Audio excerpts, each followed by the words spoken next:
Retour sur notre plateau, pour la deuxième partie de notre émission. Toujours avec nous, Monsieur Latifou Seigneur Keiboro, membre de la CENI, le professeur Michel Kodom, ayant appartenu à la mission d'observation M-Afrique, Monsieur Magloire Kwakouvi, excusez-moi, toujours coordinateur au Conseil épiscopal Justice et Paix, et Monsieur Ghislain Niakou, directeur exécutif du collectif des associations contre l'impunité au Togo, le CACIT. Alors, notre deuxième partie est consacrée aux recommandations qu'ont faites les chefs de mission d'observation. Donc tout de suite, pour savoir de quoi nous parlons, je vous propose de regarder notre élément. Devant la presse, les conclusions des missions d'observation, CEDEAO, Union africaine, SENSAD, Conseil de l'Entente, IPA, ont particulièrement salué le comportement citoyen des électeurs. La mission salue la patience, le civisme, la tolérance dont les électeurs ont fait preuve au cours du scrutin. La CEDEAO encourage les électeurs à maintenir leur comportement exemplaire jusqu'à la proclamation définitive des résultats. Peu d'incidents ont été notés. Aujourd'hui, les recommandations ont pour objectif de préserver la sérénité pour les élections futures. D'abord, recommandation au gouvernement. On recommande que le gouvernement prenne les mesures nécessaires pour une plus grande participation de la société civile dans l'ensemble du processus électoral, ainsi que d'assurer un meilleur encadrement de la mise en œuvre des contributions prévues par la loi au titre du financement public des campagnes des candidats. Recommandation à la CENI. 1. Poursuivre les interactions avec les candidats et les partis pour renforcer la confiance et l'accès au fichier électoral. 2. Renforcer les capacités du personnel électoral. Et 3. Veiller à un meilleur encadrement légal des mécanismes de procuration, dérogation et omission. Recommandations aux candidats et aux acteurs politiques. 1. Recourir aux voies légales en cas de contestation. 2. Privilégier le dialogue politique en toutes circonstances pour pérenniser la paix sociale. 3. Assurer une meilleure formation et représentation de leurs délégués et militants dans les bureaux de vote. Et enfin, recommandation à la société civile. 1. Mutualiser les ressources en vue d'une observation optimale des processus électoraux. 2. Poursuivre l'éducation civique et la sensibilisation citoyenne pour renforcer la participation inclusive. Jusqu'à la déclaration des résultats définitifs par la Cour constitutionnelle, les missions d'observation restent impliquées au Togo.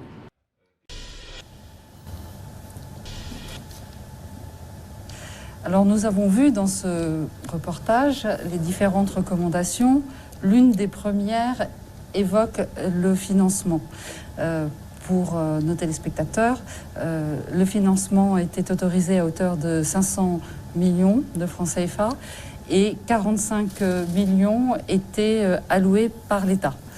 Et naturellement, le financement a tardé, il a été extrêmement tardif. Ça a eu des conséquences notamment sur l'affichage des candidats dans les rues, Vous entendez cette recommandation au niveau de la CENI? Oui, madame, nous avons suivi de près cette situation. Même si ce n'est pas la CENI qui octroie les moyens prévus, la CENI se doit d'attirer l'attention des services compétents à l'effet de mettre à disposition des différents candidats les financements attendus. Monsieur Ghislain. Nous, au niveau du CACIT, je peux dire qu'on était sur ce plateau ici pendant que la campagne avait commencé pour dénoncer que c'est une violation des tests de la République, que de ne pas mettre à disposition ces moyens. Surtout que l'on peut le dire, que certains partis ont plus de moyens que d'autres. Et ça s'est ressenti sur le terrain. On le dit, on l'entend que la population togolaise, c'est pas seulement Lomé, il faut aller à l'intérieur pour pouvoir toucher l'électorat. Et au même moment, curieusement, on ne met pas les moyens à disposition des partis pour qu'elles puissent aller alors dans les tréfonds du pays pour pouvoir faire entendre leur voix. Et donc, pour nous, le jeu n'était pas équitable au moment des campagnes. Ça aussi, ça a joué sur le processus au final. Et donc, la recommandation qui est faite par les observateurs internationaux est la bienvenue en ce sens. Vous avez dû sentir cet impact? Effectivement, j'appuie pleinement ce que notre ami Ghislain du CACIT a dit. Et d'ailleurs, notre frère de la CENI l'a mentionné, ce n'est pas normal.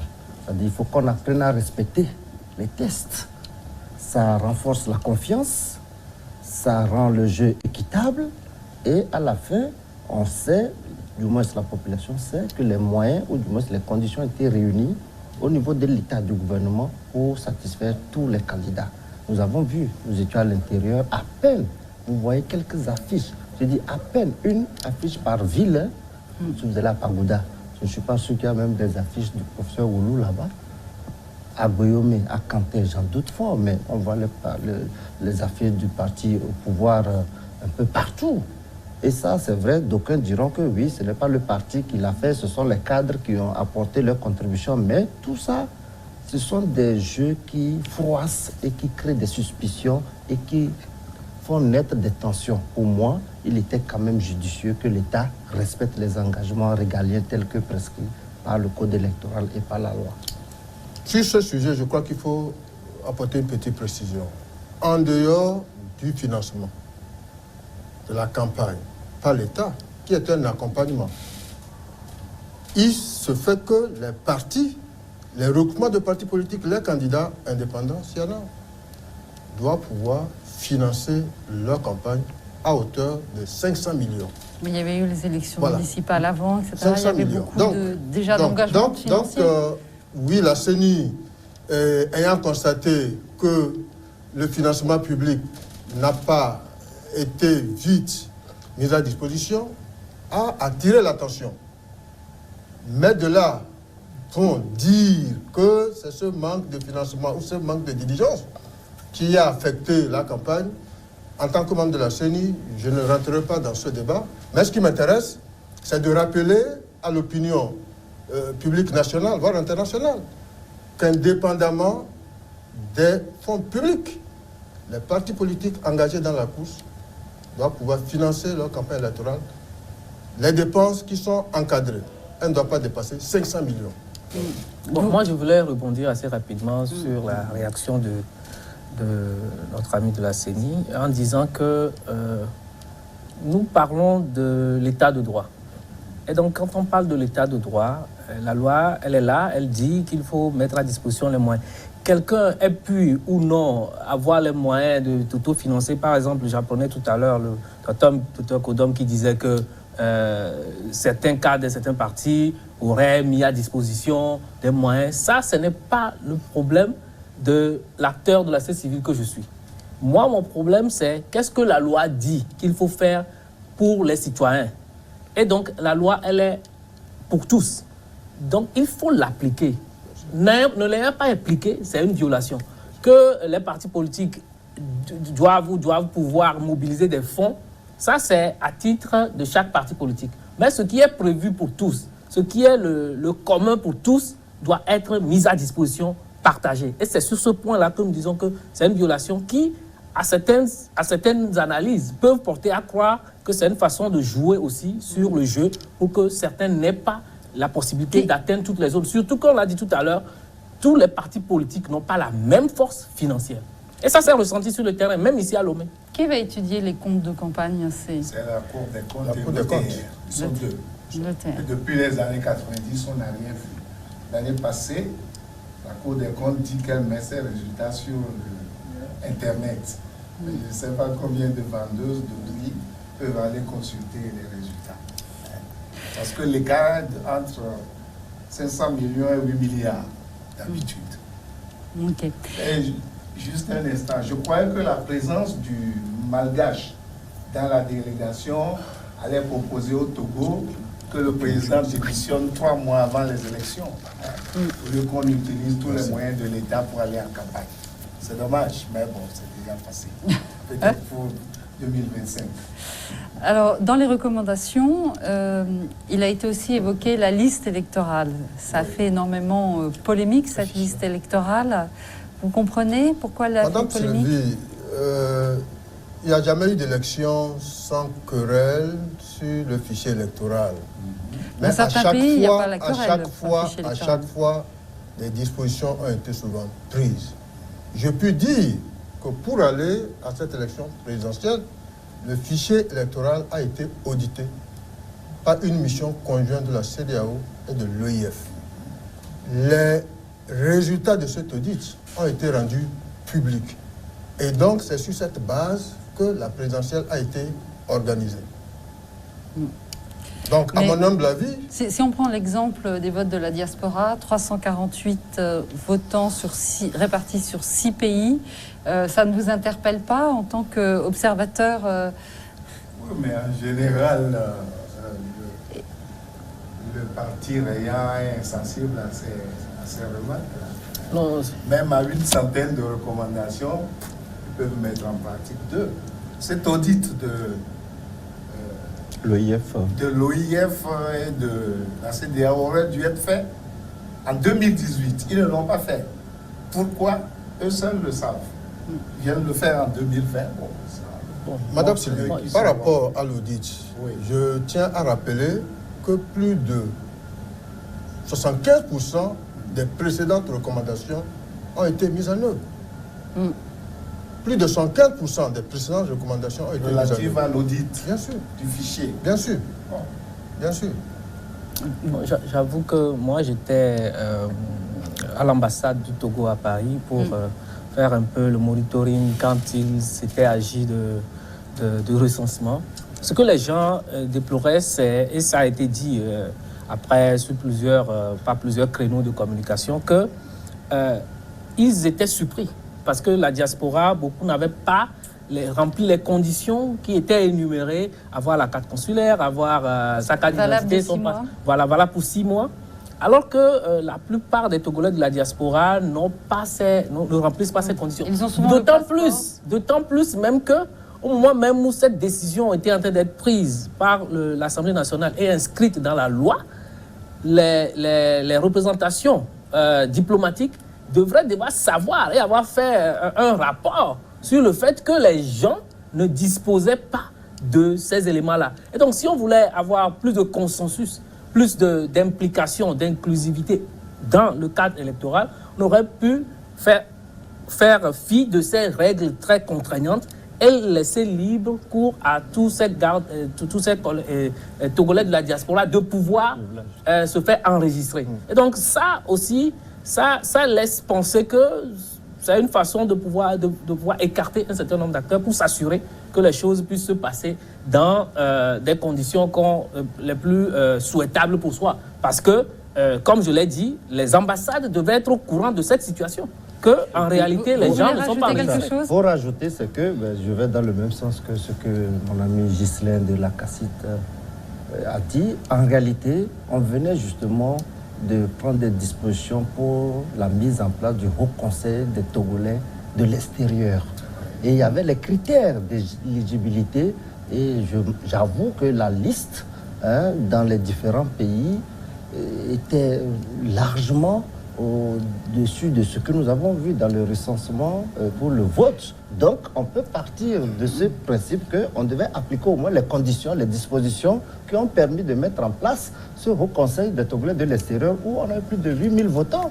Vous comprenez que techniquement, c'était limitant? Non, madame, dans le mandat qui est le mien, j'ai une mission à exécuter.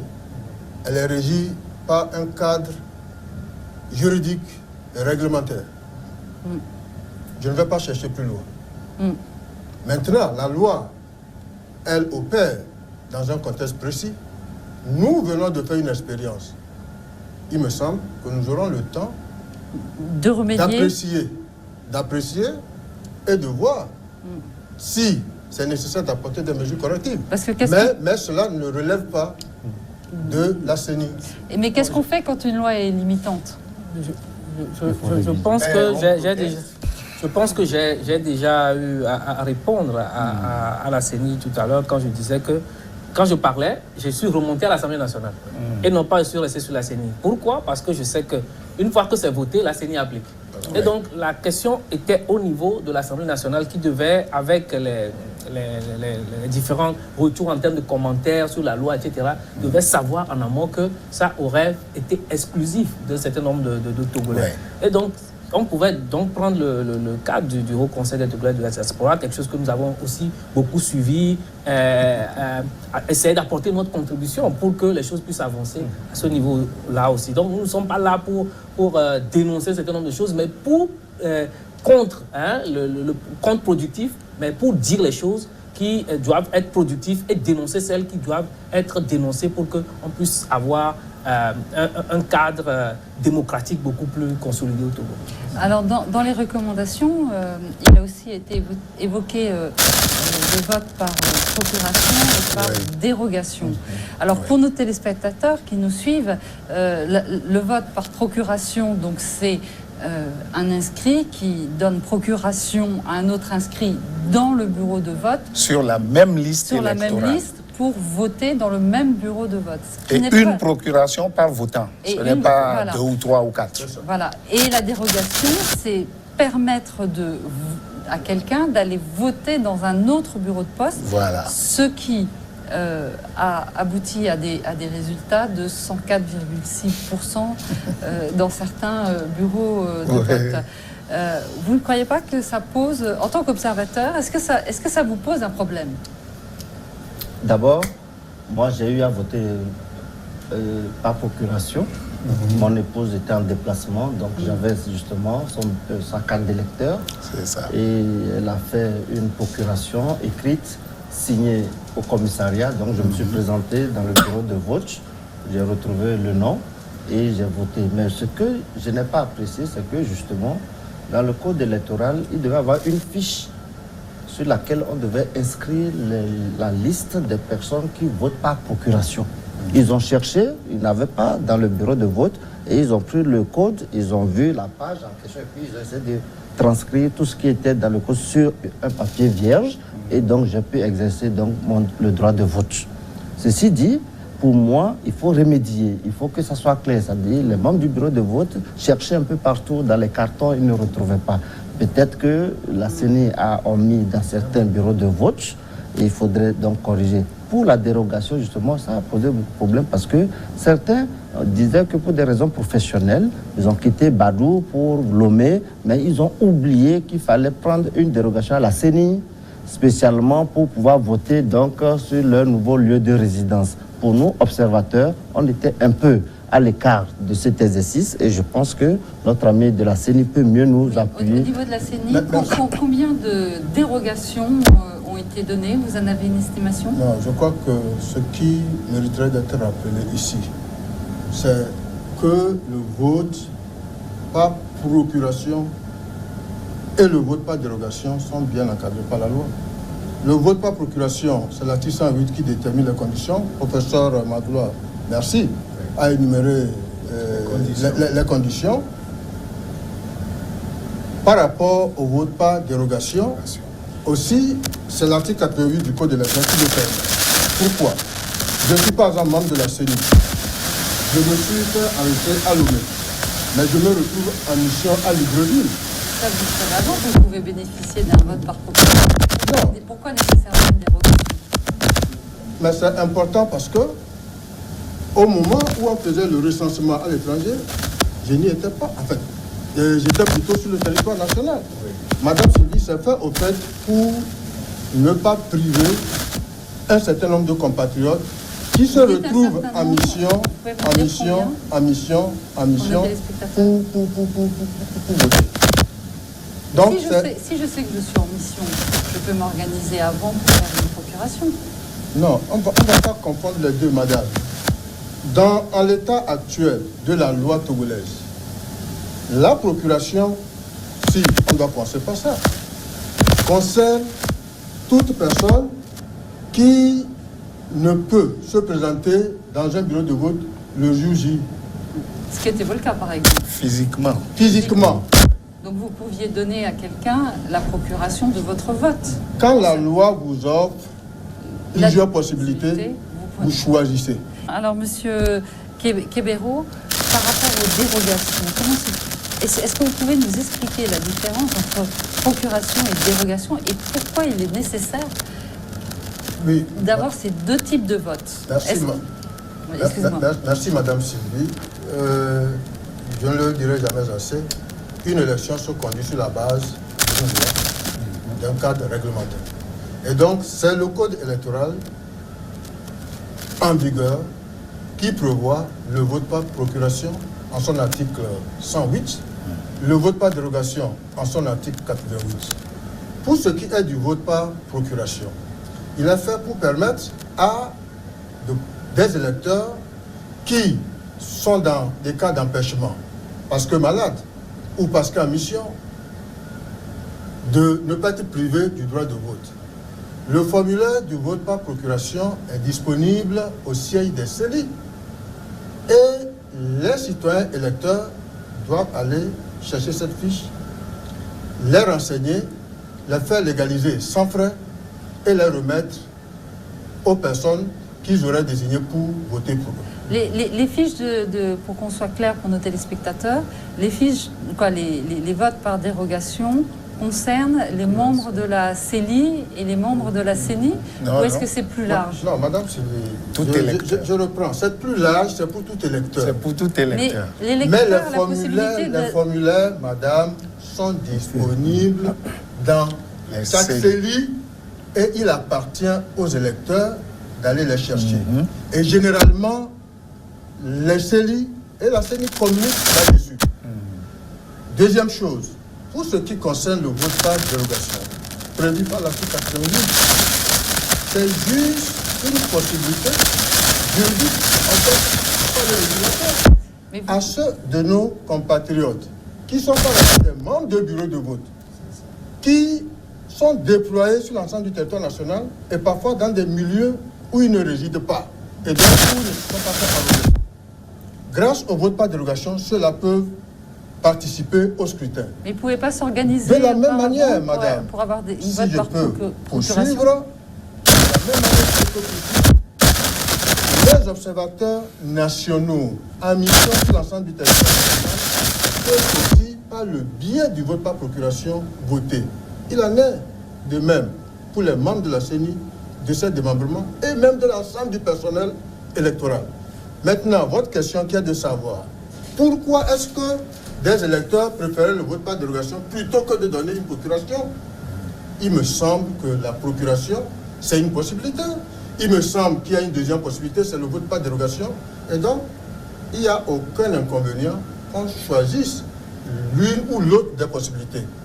Mais je dirais, pour finir, que donner procuration, il y a une question de confiance.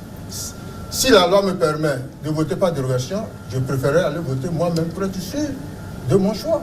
Vous trouvez ça pertinent d'avoir moi, je pense que les deux sont utiles. Les deux sont utiles. Ouais. Dans la pratique, les deux sont utiles. Parce que, comme il l'a dit, quelqu'un peut être dans un empêchement et donc donner une procuration. Parce que c'est quand tu es empêché, personnellement, que tu donnes la procuration avec derrière l'idée qu'il faut être assuré que la personne va voter le candidat de ton choix. Par contre, quand tu n'es pas empêché et que tu es juste en déplacement ou bien en mouvement, il est plus utile que toi-même tu ailles exercer ton droit de vote. Je pense que donc c'est utile, c'est une bonne décision qui a été prise. Maintenant, s'il y a un problème dans la pratique par rapport à l'application, c'est ça qu'il faut essayer de résoudre. Peut-être, madame, si vous permettez, pour finir sur ce sujet, vous semblez dire comment expliquer que dans des bureaux de vote, il y a plus de 100 ou des suffrages dépassés. Oui, 104. Oui, donc je crois que aujourd'hui, nos compatriotes sont peut-être un peu plus fixés. Un bureau de vote, il y a des électeurs du 10 bureaux. À ces électeurs s'ajouteront les votants, pas dérogation, les votants qui sont omis sur la liste électorale, mais en possession de leur carte. C'est ça. Donc ça explique qu'on n'est par exemple 100 électeurs inscrits, mais qu'au dépouillement, qu'on ait 105, 100, 103, 100... Ça veut dire que la mobilisation aussi togolaise fait que 100% des inscrits se sont mobilisés pour voter. Le taux de participation est de combien? 76. Sur l'ensemble. 76% cette fois-ci. Voilà. Bon, là-dessus... Vous ne trouvez pas qu'il y a... non, là-dessus, incohérence. avec le mandat qui est le mien, je le répète, j'ai pu quand même, en supervisant des activités de campagne, constater qu'il y a de la mobilisation lors de certaines sorties de certains candidats. Et il me semble, quelque part, peut-être que je ne suis pas le mieux placé pour en parler, mais mis devant le fait, je peux, en tant que citoyen, me prononcer. Il me semble que quelque part, il y a eu du travail de mobilisation. Monsieur Magloire, des procurations, des dérogations, des votes par anticipation, pour vous, c'est beaucoup? Non, ce n'est pas le principe qui est en cause, c'est les exagérations. Parce que c'est celui qui a voté pour 3 personnes qui dit que lui, il a voté avec 2 procurations. Alors c'est une que la loi permet. Madame Sylvie, je crois qu'on est dans un monde numérisé, très numérisé, faisant attention aux manipulations des images. Oui. Ceci étant, je ne suis pas en train de dire que peut-être ces cas-là n'ont pas pu avoir lieu. Ce serait trop prétentieux de ma part. Mais je dis en gros que c'est une anomalie que dans un bureau de vote qui n'est pas tenu par une seule sensibilité, bon, qu'on vienne après un dépouillement, après la proclamation des résultats provisoires, évoquer qu'on peut justifier quelque chose, des cas, des faits qu'on aurait pu ou qu'on avait la possibilité de dénoncer. Parce que la loi vous dit, on ne peut être porteur que d'une seule procuration. Et quand vous rentrez dans la salle pour voter, vous vous faites identifier. Si vous êtes porteur muni d'une procuration, ça veut dire que vous aurez 2 bulletins. Quand vous allez à l'isoloir, faire votre choix, vous revenez, vous montrez. Le premier bulletin, vous l'introduisez.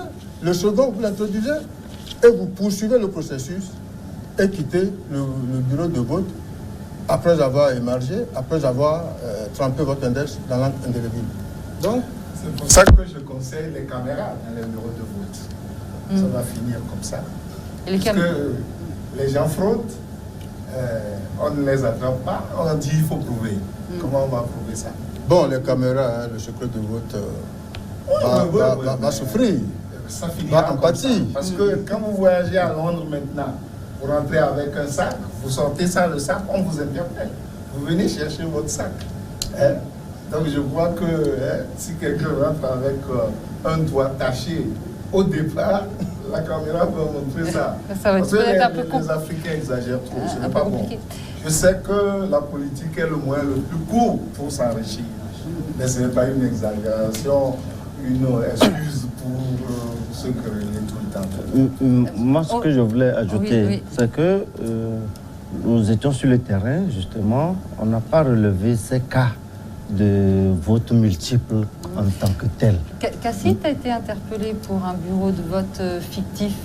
Oui, nous avons eu ce cas-là où on a été interpellé par un de nos observateurs sur le terrain, le temps que l'équipe motorisée, parce qu'on avait quelques voitures aussi qui bougeaient un peu partout, puisse se rendre là-bas.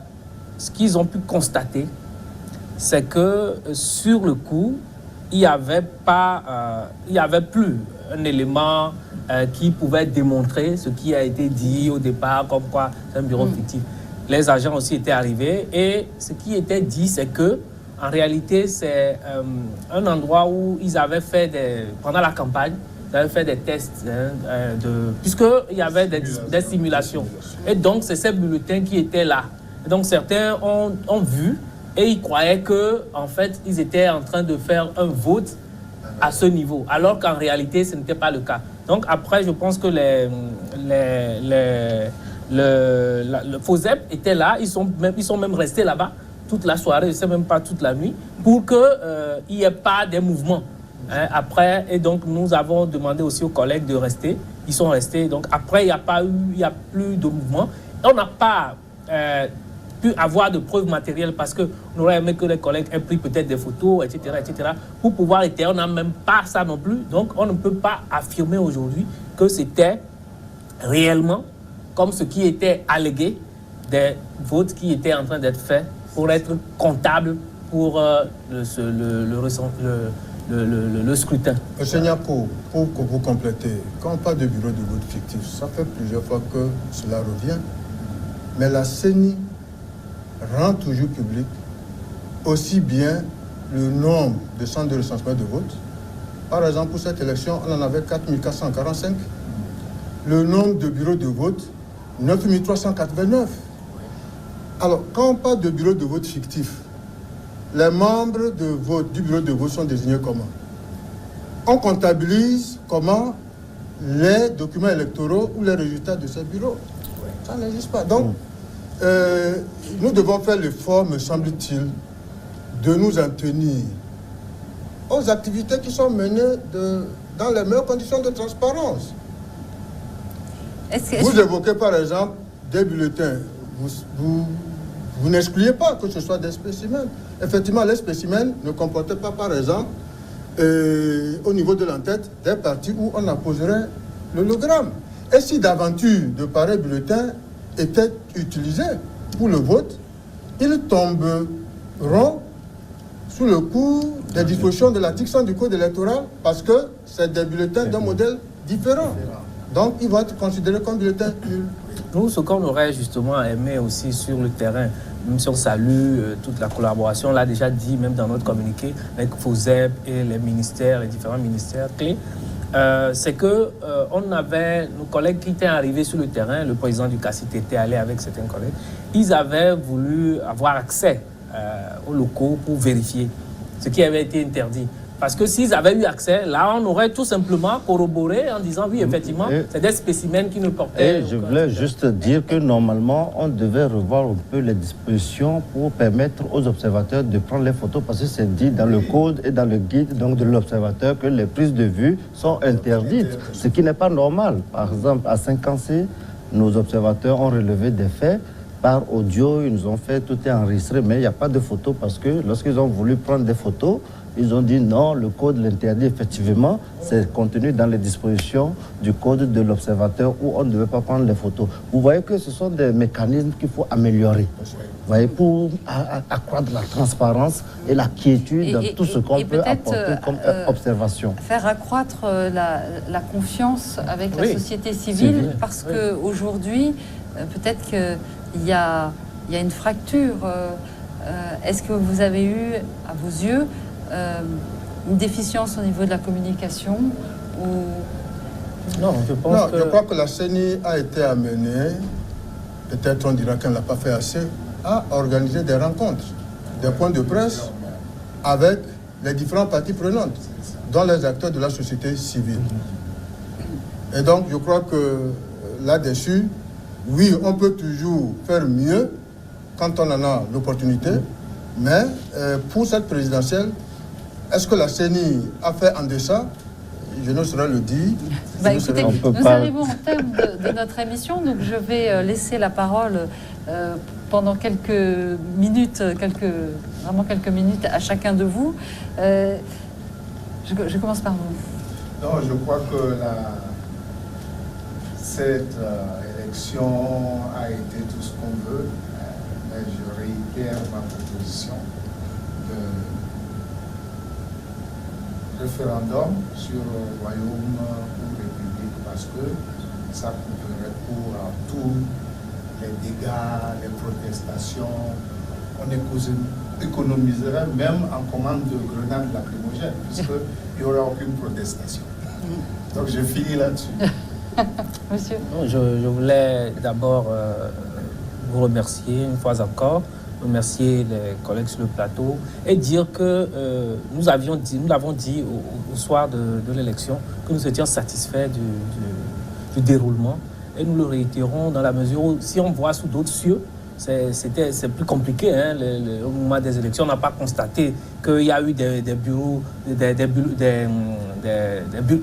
bulletins que les gens traînaient par ici, ou bien on a pris des urnes par ici pour courir, et qu'il y a eu des échauffourées, etc.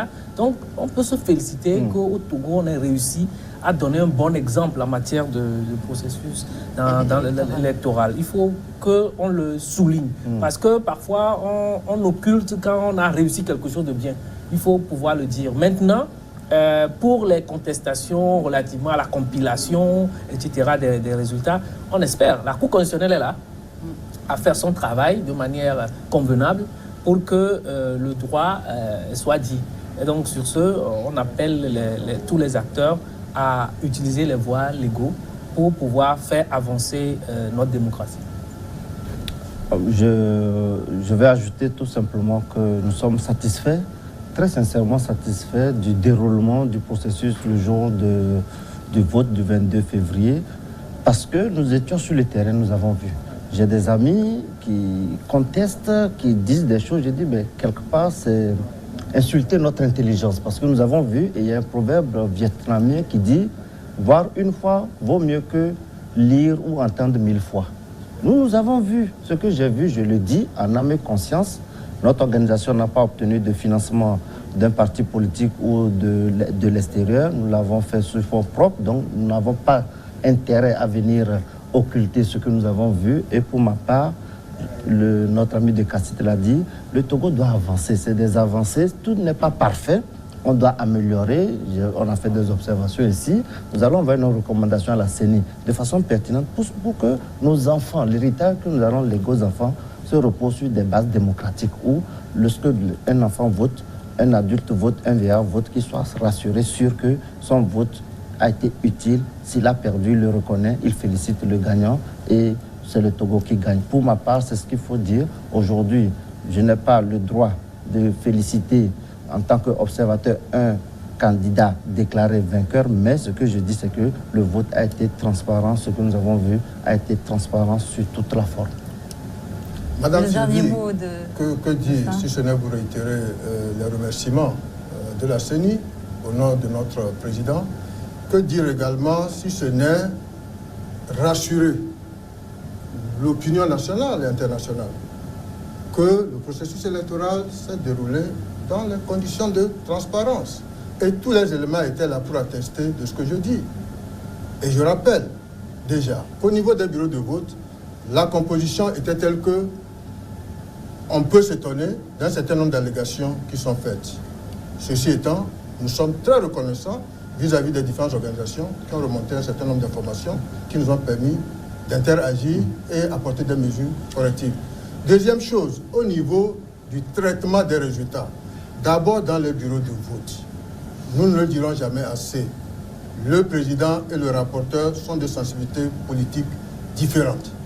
Les résultats sont lus à haute voix, transcrits dans un procès verbal, que contresignent les délégués des candidats, le cas échéant. Ils font mention de leurs observations, réclamations. Voilà ce que dit l'article 101. Ensuite, au niveau des CELI, on fait une compilation générale du vote dans la plus grande transparence également, et copies des PV sont remis aux délégués des candidats. Au niveau de la CENI, on ne se cache pas non plus pour le faire. Et donc, en gros, tout est transparent et on ne peut que féliciter le peuple togolais pour sa forte mobilisation à cette élection qui s'est déroulée sans violence, dans la paix. Messieurs, je vous remercie d'avoir participé à ce débat. Nous devons rendre l'antenne, toujours en direct sur New World TV.